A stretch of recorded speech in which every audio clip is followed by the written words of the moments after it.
Success is such a weird concept.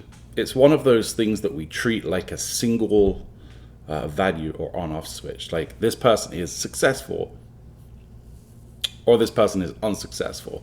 Where in reality, success can be measured in many different dimensions. For example, someone might be successful at work, but may not be successful in their family or, with relationships, friendships. And I think that's interesting because you can look at someone that you think is successful and you can build a lot of envy for them. Or you can look at someone that isn't successful and maybe, feel bad for them. Whereas that person, you're looking at them and thinking they're successful and maybe they feel unsuccessful in another area. Or perhaps you're looking at someone and thinking, hey, they don't have a job, they're not doing well, but they don't even care. They don't feel unsuccessful. And so all of this, I guess, converges to the point in which when I look at my life, and I think we all do this thing where we're trying to work out, like, are we succeeding at what we're trying to do? And I feel like I kind of get stuck in a circle sometimes where I think so much about whether or not I'm successful that I end up being unsuccessful just from the analysis of that. And lately I feel like I've started to get a little bit more of a handle on things. In my previous video, I talked about how I feel like I'm getting a handle on my weight just by fasting until 4 o'clock every day. But I feel the same way about other things too. One of our goals was to cook more frequently. And, well, we have a thing on the fridge that is right here. You can't really see it in the camera. But it's the meals for the week. And so every week we write down which meals we're going to do. And so there's 7 days. I do 3 of those days, and Michelle does the other 3. And then on Sunday we do a Sunday dinner, which is a joint effort. And, at the beginning that was pretty tough. But now, every week I try to make sure that I write down the 3 meals that I'm going to cook. And one of those meals is eating out, so that doesn't really count. Although it kind of does count because the kids look there to see what we're going to be eating. It's something for them to look forward to. It's really one of our goals as a family. And so, one night of eating out and then hopefully 2 nights of me cooking stuff here. And it's been really successful. I made beans on toast, which definitely more a British thing. Orange chicken, just whatever I can find. And it's kind of opened up a little more about the things I might want to cook. But actually, Michelle has, this was something she really wanted to do as well, was get more into cooking.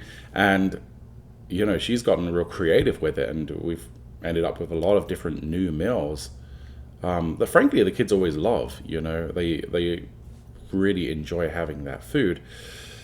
And so setting up that structure really allowed us to succeed. And I think about that and I'm like, wow, that's really cool. But then there's other areas where I feel like I really haven't succeeded. And one of those is just to-do lists. I feel like every time I try to make a to-do list that I write down everything. And I kind of, we're in Wednesday right now. So if I was doing my to-do list right now, I would write down what I'm going to do today. And I'd write down everything I should do Friday and Saturday and Sunday and Monday. Seems like a good idea because I'm looking forward and thinking, yeah, I want to do these things. The problem is that I'm not a scheduler. That's not the way that I function. Some people do function that way. I don't. I like a little bit more spontaneity. Is that a word? In my life. And so I realized that by putting in recurring things every day and making my to-do list look full, when I would log on and look at my to-do list, there'd just be things there, or, that there would already be things on. There are already things on my to-do list. That's what I'm trying to say. And it would put me off. It would make me feel like, oh, dang, I'm already behind. So I stopped doing that. I got rid of all of the recurring things that, I felt like were kind of redundant. I left some things on there as reminders.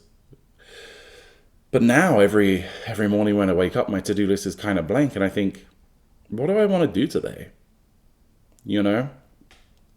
And it's cool because I get to think out the task and then complete a task. And I don't know why that works better for me.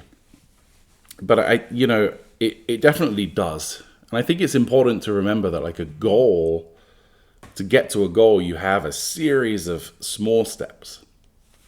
And you have to take those small steps. And so, yeah, I think it's important, they talk about how you should make your bed in the morning, which I don't. But I think the point there is that you start off feeling successful. And I think if you can't start off feeling successful, you should at least be able to start off feeling as though you will succeed. And, not overwhelmed, but maybe a little more underwhelmed.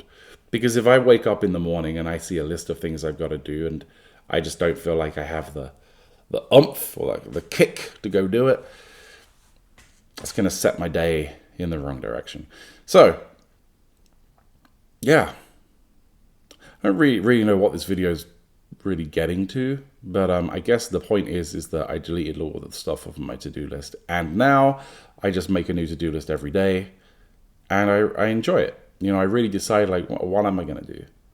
And definitely the list of things I'm going to do today, yesterday's Steve would not have made the right list. And so it's really fruitless to make those lists in the future, to a degree. Anyway, that's all I had today. I made a new recording setup. Total side note, but it's on a moving desk. So I can actually just roll this anywhere. I want to put a battery on it and then, maybe get a nicer camera. This webcam's okay, but it's cool. And behind me, you can see the kitchen, the dining room, dining room, kitchen, refrigerator, backyard, front yard. Well, whatever. Maybe we'll give you guys a tour one day. All right, I am out of here. See you in the next one.